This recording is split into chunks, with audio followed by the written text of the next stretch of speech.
All right.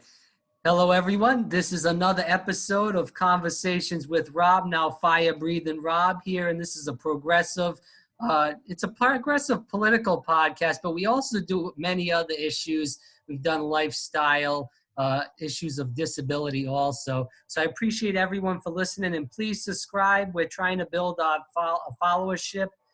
We've been on the radio a little bit, but we're trying to really build here on YouTube. So thank you for everybody that has heard me on the radio and also on YouTube. I have a special guest who I'm very fond of. I found out about her on Status Quo with Jordan Sheridan. Shout out to him, independent media.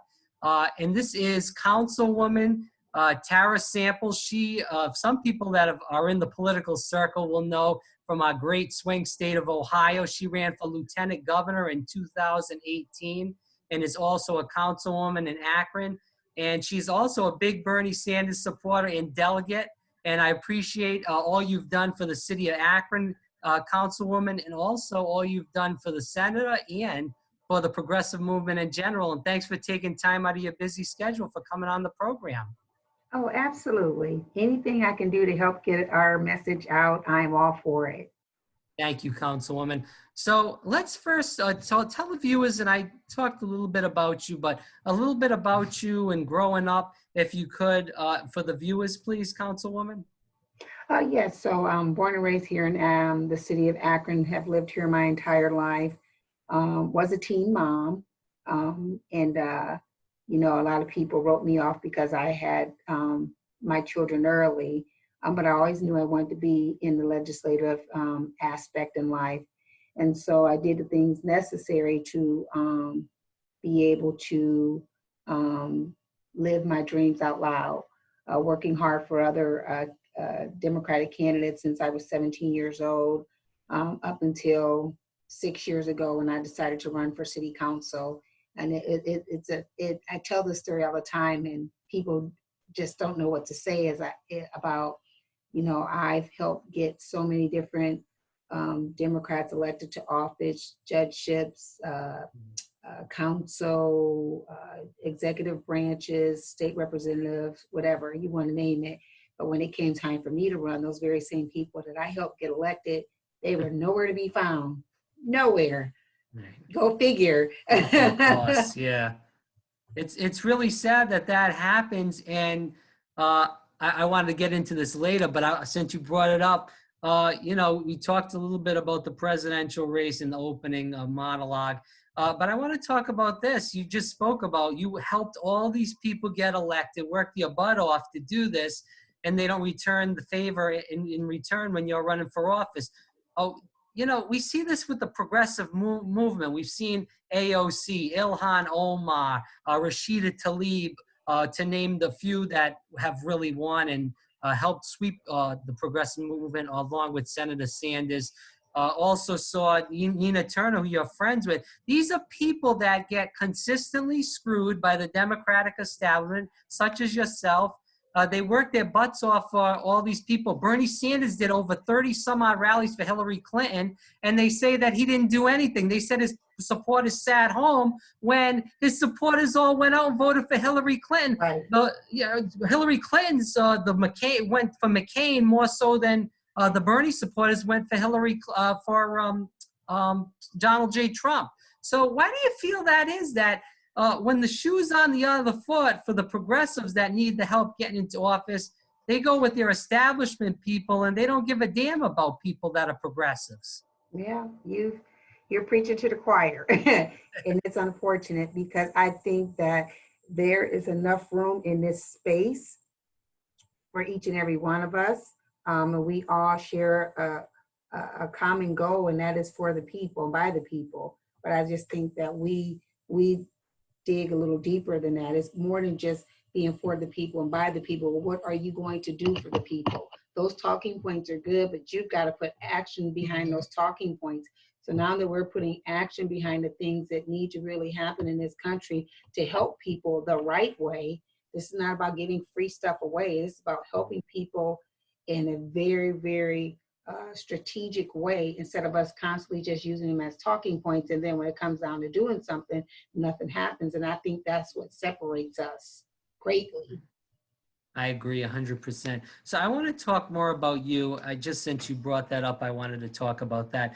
But what made you run for office? Was it to go through, being a teen mom and going through, you talk about, and I've watched quite a few interviews of you that you've done in the media, of not just being a teen mom, but also having that college debt.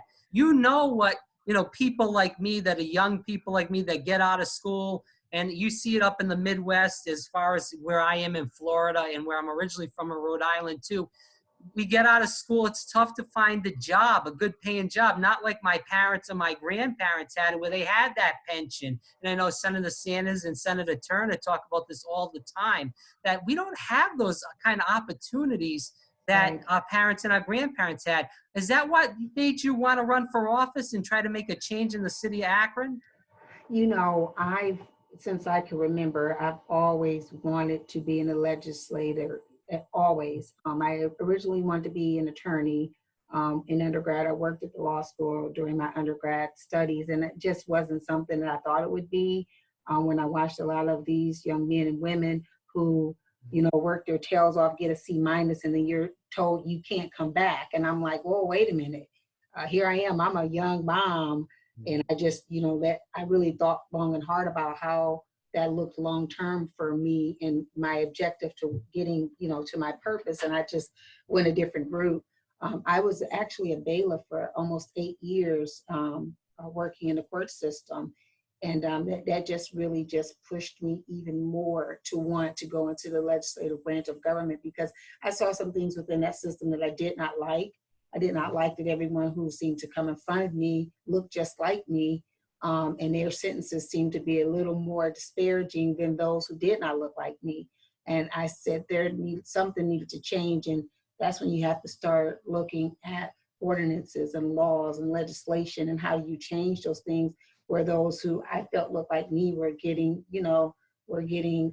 sentenced a lot harsher than others. And it helped push me along a little further.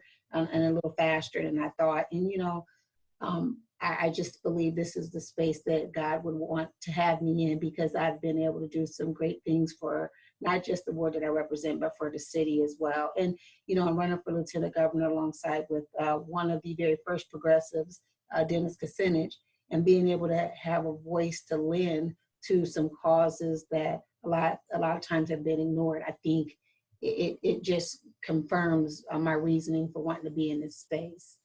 You brought this up, and this is Councilwoman Tara Sample. She ran for lieutenant governor in 2018 in Ohio, and is a delegate for the Senator Sanders for president of the United States.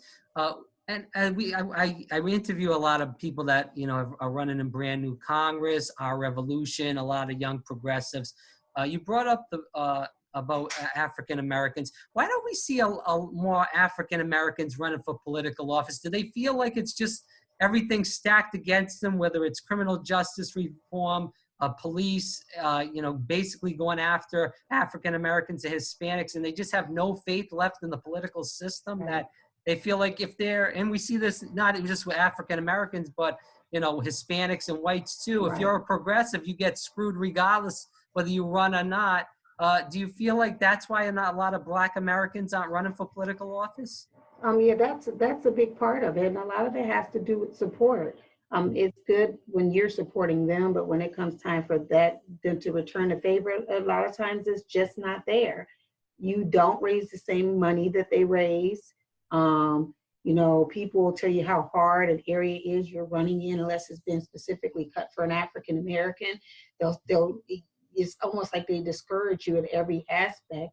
And then sometimes you watch some of these campaigns that get so ugly and so nasty, and a lot of people who look like me don't want to be involved in that. Like, for example, when I was running for lieutenant governor, those in the state know that my son suffers from a severe traumatic brain injury. He has severe mental health issues, and he has an addiction.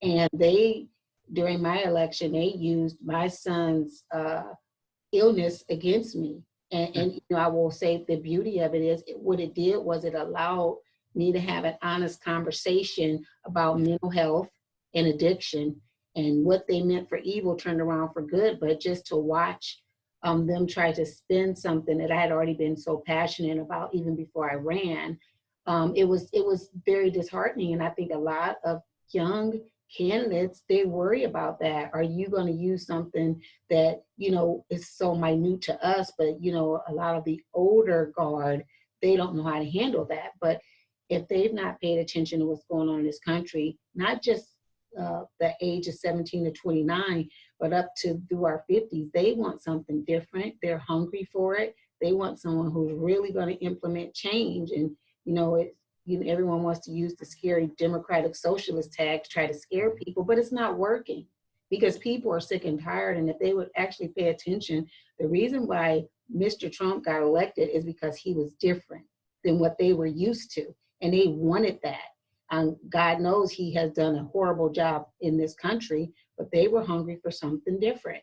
And I think that right there is one of the things that's going to carry Senator Sanders to the presidency. They want something different, and they want someone who not only says what he means and he means what he says. They want that. Councilwoman, I want to talk about this. You talked a little bit about your race in 2018. As a person that's a progressive, I love Dennis Kucinich, and I found out about you through him, and I think he's a great progressive. And through studying for this interview, I heard about that he had assassination attempts on his life. I didn't even know that until Yes. I listened to that. That's extremely scary. But can we talk just briefly about that race in 2018? You were running against Rod Cordray. He worked in the Obama administration, and he was well known.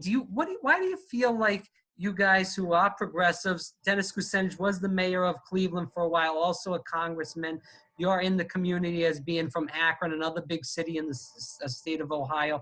Do you feel like it was just the name recognition didn't get out there? No, everyone knows who Dennis Kucinich is. Right. We were running against the establishment. We were running against corporate Democrats, and they were giving him money hand over fist. I mean, he outspent us 5-1. I think the margin may have even been larger than that. It was just the money, the exuberant amounts of money that they spent was, something that we had 6 months. When he came into the race, Betty Sutton jumped out. I truly believe that if they would have flipped that ticket around and put her at the top of the ticket, I believe they probably would have won. But I think Ohio is somewhat conservative. They're conservative in a lot of areas of the state. And Dennis and I, we are anti-gun people. We do not like guns. We ran our campaign around banning of assault weapons. And he's a gun person. And, there's a lot of NRA holders in this state, and they feared we were just coming to take their guns. And, but we never backed down. We were passionate in our beliefs.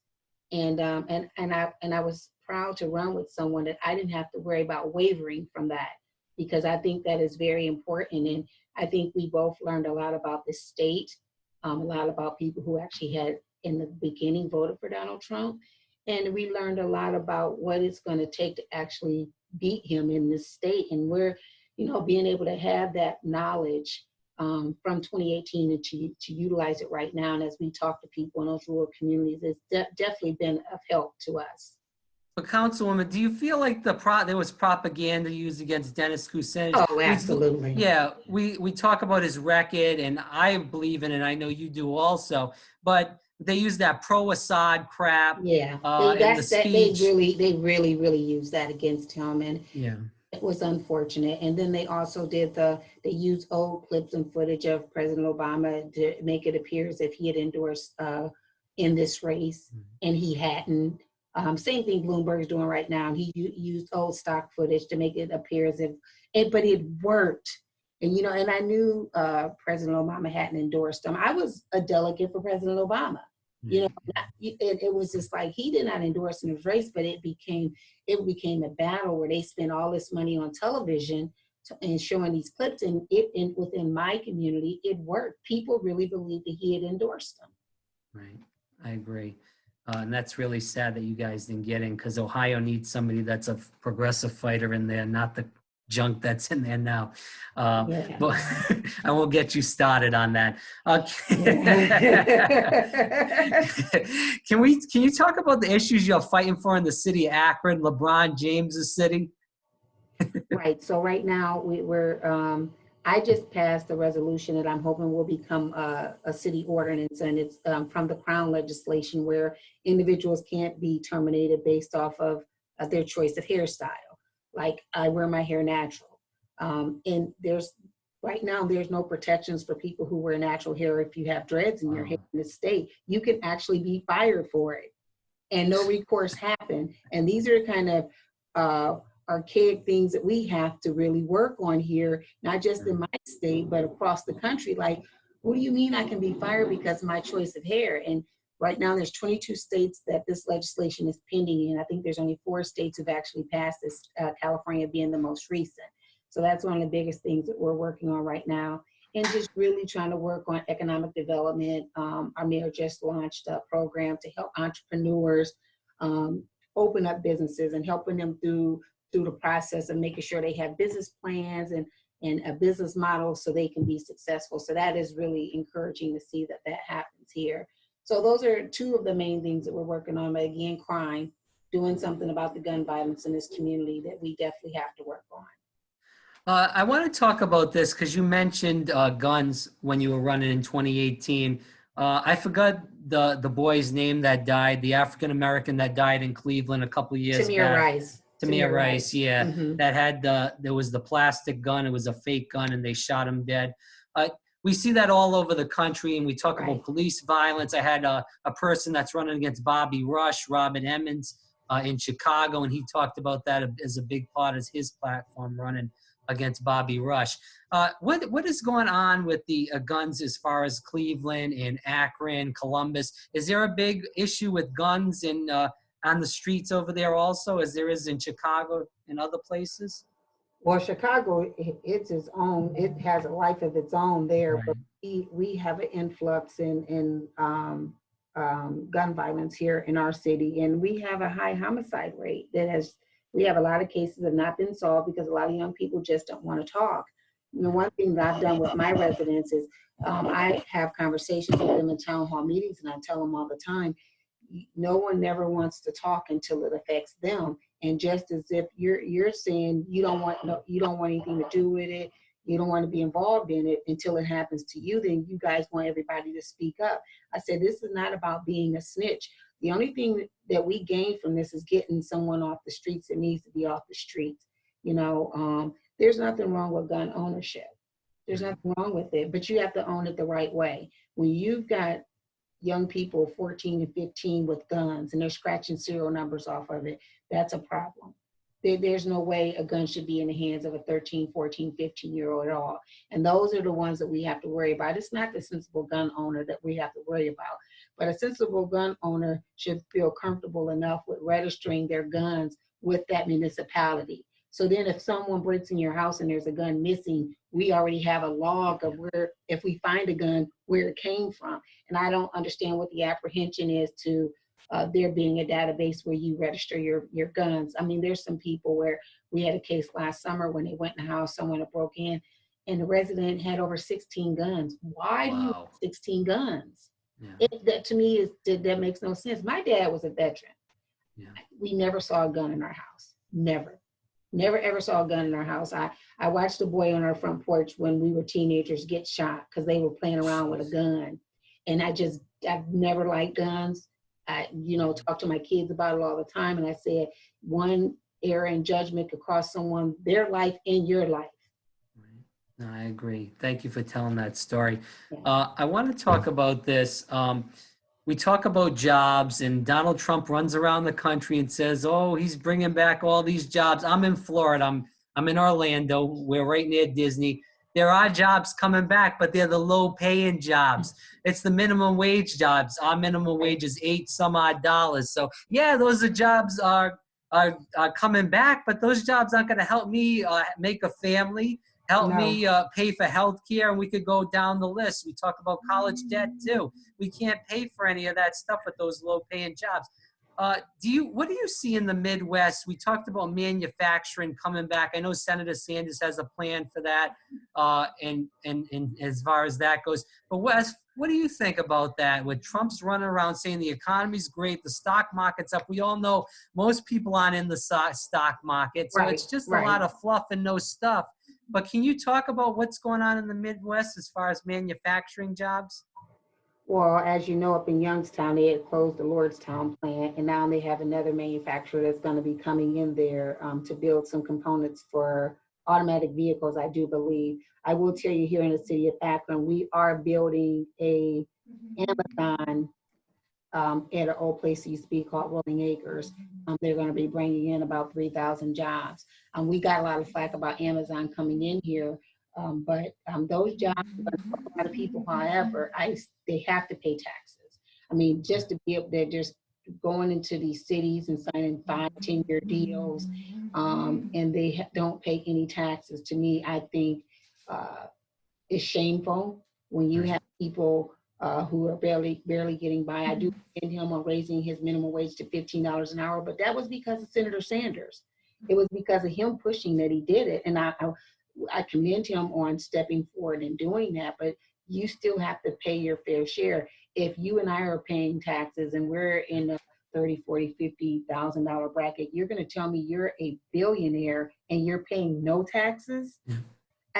I just don't understand that. So I think that, you know, those are the kind of jobs that are going to help. But the one thing that I've stressed to my young people here is, you know, you guys complained about there not being jobs, and now there's going to be jobs. You guys have to be able to pass the drug test. I mean, marijuana is going to be legal, but there's still going to be employers who are not going to hire you if you test positive for marijuana. So you have to figure out what it is you want to do. Do you want a good paying job where you can take care of your family? Or do you want to still do some of the things that you want to do? So I think there's a balancing act here that we have to work on, because those jobs aren't even filled yet. And this plant is due to open this summer. Right. No, that's at least there's jobs, and you guys are making an effort to bring jobs back. Yes. This guy's just has a lot of fluff, as I said, and no stuff. Yeah, absolutely. And then one thing I want to say lastly about Mr. Trump is he talks about the economy is good, but the economy is good for millionaires. It's not good for people like you and I. You know, people look at us and think we're making a lot of money over here at City Council, and that's not true. You know, when you have a family to take care of and you're not even making $40,000 a year, you better have another residual income coming in, because that's not going to cut it. When the average income here in our city, I think, is $29,000 a year. How are you taking care of your family on that? Yeah, and the rent doesn't go down, the health care prices, nothing goes down. Do you know we have the number 3 or 5 highest eviction rate in the country? We're in the state, and we're 24 in the country. So if you're making $27,000 a year, you're either buying groceries or paying rent. You're choosing which one is most important that month, and that's unfortunate. We shouldn't have to live like that. It's really disgraceful, and I agree with you. I want to go into a few more questions before we end the interview, and this is Councilwoman Tara Sample. She ran in 2018 for Lieutenant Governor here in Ohio. I want to talk about, why do you believe that we got President Trump as president? First of all, we had a bad candidate. Thank you for saying that. And you know, and we were talking about this morning at a breakfast that we had for Black elected officials for some candidates that we support. And they allowed their arrogance to get in the way, because if she really cared about doing something for the American people, why in the world would she have not put Senator Sanders on that ticket with her? Because she allowed her arrogance to get in the way. And the one thing that we noticed being on the ground and doing the work, there were a lot of places that we would go, and these people were serious about voting for Donald Trump. And so when Secretary Clinton got the nomination, and when she brought guy down from Virginia, what's his name again? Tim Kaine, yeah. And we were just like, it's over. We knew at that moment it was over. And I know a lot of people tried to blame us and say it was because of us, and we voted for the Green Party, and that's not true. That's just propaganda that people try to put out there. And then nobody vote for Jill Stein. And the bottom line is There were a lot of establishment Democrats who voted for Donald Trump, and no one wants to be honest about it. Like if we literally pulled a couple of their ballots, I can guarantee you they voted for Donald Trump. So now y'all get to deal with this Trumpism that we all dealing with. And to me, it's almost like you guys are going to try to do the exact same thing again. And it's like, when will we learn as a party? When will we learn as a party? Well, Councilwoman, you watch MSNBC, Donnie Deutsch, who's a Clinton stooge, is on there, and he said that he will not vote for Bernie Sanders. He'd rather vote for Trump, and then he kind of backpedaled after that. You know, I mean, he means that. Yeah, it's true, and that's what they all mean. As you said, they may not say it on TV, but that's their bottom dollar. They're multimillionaires, and they know that Bernie's not going to keep that going for you, that gravy train. And they're not going to vote for him. So that's the way it is. Right. Yeah. So when you have people who say that they're out here and they're doing the work for the people, or they claim that they're progressive, moments like this show you who real progressives are, because there's night and day between a Bernie Sanders, a Joe Biden, and a Mike Bloomberg. Night and day. I mean, there's no way. And when you sit and hear people saying, well, vote for Joe Biden or they vote for Bloomberg, it astonishes me. I think I'm more troubled by any African American who say they would vote for Bloomberg. That concerns me greatly, because his record alone and his history of stop and frisk in New York, there shouldn't be one African American standing behind him. And unfortunately, there are so many of them that he's been able to get to, who they don't see what this does to us as a country and us as a people. All they see is that green, and that's unfortunate.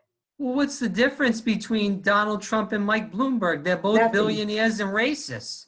And here's the thing. Someone said, well, he's a Democrat. I said, he's not a Democrat. I said, listen, you guys beat Sanders up for being an independent his entire life.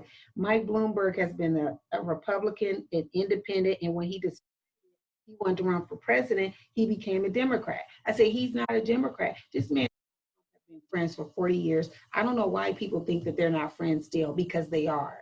He voted for George W. Bush. Yeah, I believe this is a Ponzi scheme. I really do. I believe that there's been some conversation in the background, and I do believe that this is a Ponzi scheme.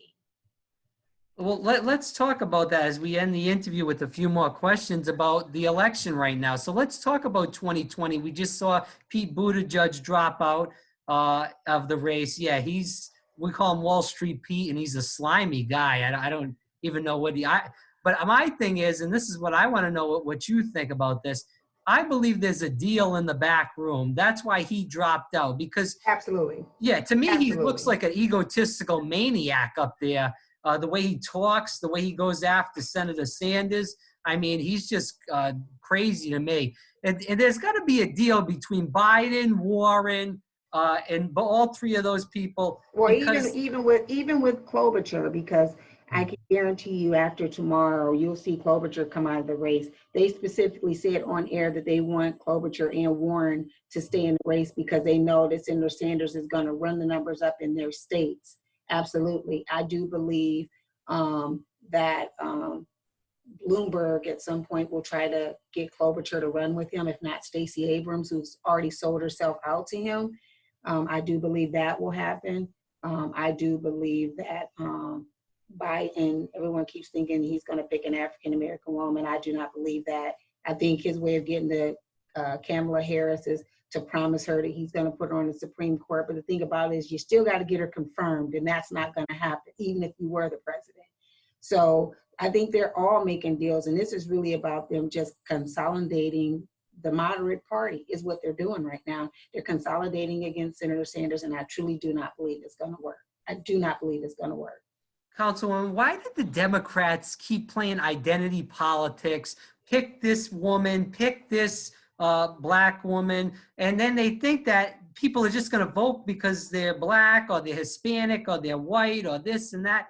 We vote for the people that represent our interests. Senator Sanders is an older man, but he represents my interests. I don't give a damn if he was white, black, Hispanic, or whatever the hell he is. And same thing, Nina Turner, she represents my interests. I hope Senator Sanders picks her for VP. I think everybody does. Yeah, I think she would be a great first woman president. That's the woman that we want as president, not Hillary Clinton. But besides that, why do you, as being in the Democratic Party, why do you think that they keep playing these identity politics? Do they think people that are black are dumb, or Spanish that are dumb? Well, I mean, Biden said it out loud personally. He believes that Black people are his firewall. But I will tell you this, the rest of America is not South Carolina. The North is not the South. People up here think differently than those in the South. So what he experienced in South Carolina and what Representative Claiborne was able to do for him in South Carolina, it's not going to work in these other places. It's just not. We just don't think like that up north. He's not getting that out of New York. He's not getting that out of Michigan. He's not getting that out of Wisconsin. He's darn sure not going to get that out of Texas and California. And we'll see that tomorrow. But I think a lot of it has to do with them holding on to power. This is all about power with them. This is not about people. This is not about helping people. This is about them holding and maintaining the status quo and holding on to power. And it's unfortunate because if they do what we expect them to try to do, they will ruin the Democratic Party. And I mean, if Debbie Wasserman Schultz didn't show you all how corrupt it is, let's wait until we get to this convention, because I'm telling you, the corruption is running deep, and it's sad and it's unfortunate. And this is unfortunately why we need a third party. This is why we need a third party. I don't think they care if they lose to Trump. I think they just don't want Bernie in there. Listen, most of them, especially those super delegates, will all go vote for Trump. If Senator Sanders is the nominee and they can't broker a deal, they will absolutely go and vote for Trump. So what do you think is going to happen if Senator Sanders, I mean, if he wins big in California, that could be game, set, match, and he does real good on the other states in Super Tuesday, such as Massachusetts, Colorado, and a few of the other states in the South that he will do pretty well, even if he doesn't win those states. Right. If he gets like 1,700 out of the 1,900 to win the nomination, and they try to do all this silliness, do you think that they're going to go against somebody that's so close? Nothing surprises me anymore at this point, but I tell you, it will be the end of our party if they do it. I truly believe it. If they get in there in that second round and they allow 770 super delegates to control who our nominee is, it will be over for our party. Do you think President Obama would step in? Because I feel like he's the only leader that they have in the party anymore that's got any spread. If he steps in at this point, it'll be for him to try to help push Joe Biden over, although he's not endorsed him. And to me, that should show people a lot that you were his VP for 2 terms and he's not come out and endorsed you. It's bizarre. But I do believe if he does come out at this point, it will be to help push Vice President Biden over the top. I think, Councilwoman, he knows the writing on the wall for Joe Biden, that he can't win a general election against Trump. He'll get demolished on a debate stage against Donald Trump. 3 more questions left. Morgan Hopper is running for Congress in Columbus. She's a young progressive, and I think she has a decent shot. What do you hear about her and see on the ground about her? She has the Morganizers. She's got a phenomenal campaign. She's running down there. She's very progressive. She's genuine in her cause. And, you know, I was teasing her when I was in Columbus at Our Revolution event. I said, how cool would it be to have a congresswoman who actually wears Nikes to work? So, yeah, I think that she has put the establishment on notice in Columbus. I know they're running all kind of commercials for Beatty down in Columbus right now to try to push her over, but there's definitely a bright future for Morgan Hopper, absolutely. All right, last question on the Ohio primary. We know Bernie does well in the Rust Belt. He won Wisconsin, he won Indiana in 2016. He did well in Ohio last time, and I think he can beat Trump in Ohio. What is your take on the Ohio primary coming up? Do you think Senator Sanders will pretty much win that, or do you think that Joe will have some sort of shot there? I do believe that it will be, I believe Biden will win Ohio just because the establishment is behind him. They've got all these establishment Dems endorsing him in the 11th hour. but it's going to be a close race. But I tell you what, they can run those poll numbers for a general and put Biden and Sanders in there against Trump. Sanders wins Ohio against Trump. Absolutely. All right. And thank you so much for your interview, Councilwoman Tara Samples. Again, she was the Lieutenant Governor candidate for the Democratic Party in 2018 as far as the primary goes. And she is a dynamic politician. I hope to talk to you again soon. And will you please tell your best friend to keep kicking it for Senator Sanders, and you also keep kicking it for Senator Sanders. And tell her if Senator Sanders gets that nomination, which I will, and I believe he will, unless they do some sort of shenanigans, put her as the VP, please. We need somebody that's dynamic. And she would kill Mike Pence in a debate. It wouldn't even be close. Oh my gosh. Oh, that would just be a dream, wouldn't it? Between I will make sure I tell her that. Yeah, please tell her we're behind her. We love her and we love Senator Sanders. Sanders against Trump in a debate would be amazing, but her against Pence in a debate would be something else. So absolutely. I appreciate you, Councilwoman. Right. We hope to talk to you soon. Thanks so much for everything you do for the community. All right. You have a wonderful day. Thanks so much. Bye now. Bye-bye.